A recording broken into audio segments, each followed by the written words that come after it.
Hi అండి, అందరికీ పాలకోవా ఎలా తయారు చేయాలో ఇప్పుడు చూద్దాం. ఒక గిన్నె తీసుకొని 1 లీటర్ పాలు పట్టుకు గిన్నెలో పోసుకోవాలి. తర్వాత స్టవ్ ఆన్ చేసి పాలు బాగా మరిగేదాకా పాలను మరిగించాలి. బాగా పొంగొచ్చేదాకా.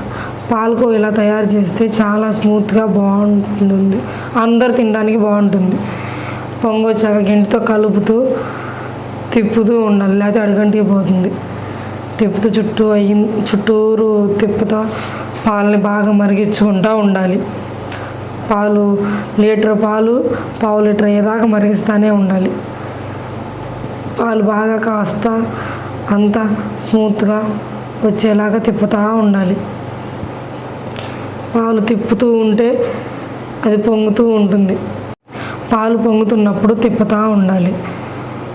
తిప్పడం ఆపితే అడుగంటేసిద్ది. బాగా తిప్పుతూ ఉండాలి. పాలు బాగా పొంగుతూ ఉంటే చుట్టూరు అంటుకున్నదంతా తీసుకుంటా తిప్పుతూ ఉండాలి. చుట్టూరు అంటుకున్నది తీసి దాంట్లో కలుపుతూ ఉండాలి, లేకపోతే అడుగంటేస్తూ ఉండిద్ది పాలు.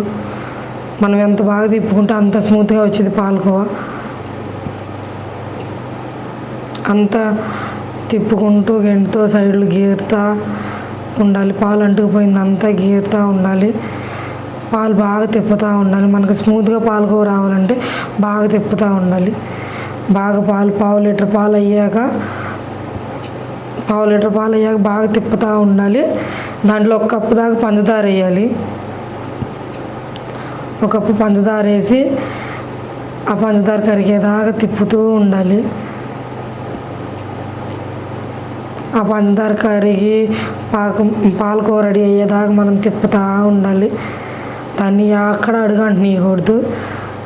నిదానంగా తిప్పుకుంటా సిమ్లో పెట్టి తిప్పుతూ ఉండాలి. ఇలా కానీ పాలకోవా తయారు చేస్తే చిన్నపిల్లలు కాడి నుంచి పెద్దోళ్ళ దాకా అందరు చాలా ఇష్టంగా తింటారు. అది పాలకోవా చాలా స్మూత్గా నోట్లో వేసుకుంటే కరిగిపోయేలాగా ఉండిద్ది. చాలా నీట్గా బాగుండిద్ది. తిప్పుతూ బాగా అది చిక్కదనానికి వచ్చిన దాకా తిప్పుతూ ఉండాలి. బాగా ఉడికించాలి. బాగా ఉడికాక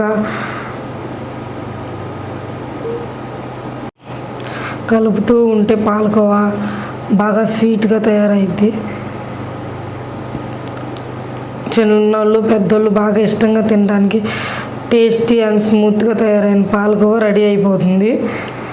బాగా ఉడకనివ్వాలి దాన్ని. మనం బాగా ఉడకనిస్తే చాలా బాగుండిద్ది టేస్ట్.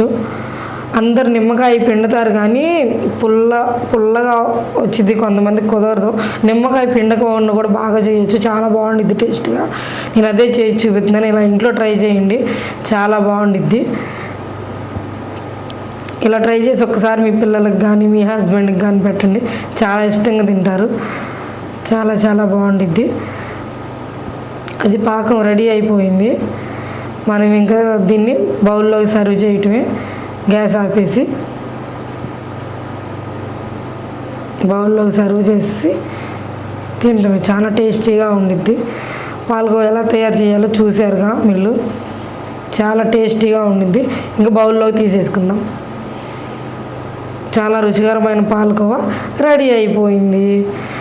ఇలా మీ పిల్లలకి చేసి పెట్టండి, చాలా ఇష్టంగా తింటారు. పాలు తాగని పిల్లలు ఉంటారు, బాగా చాలా ఇష్టంగా పాలకోవా తింటారు. మీకు కనుక నా వీడియో నచ్చితే లైక్ చేయండి, షేర్ చేయండి, సబ్స్క్రైబ్ చేయండి.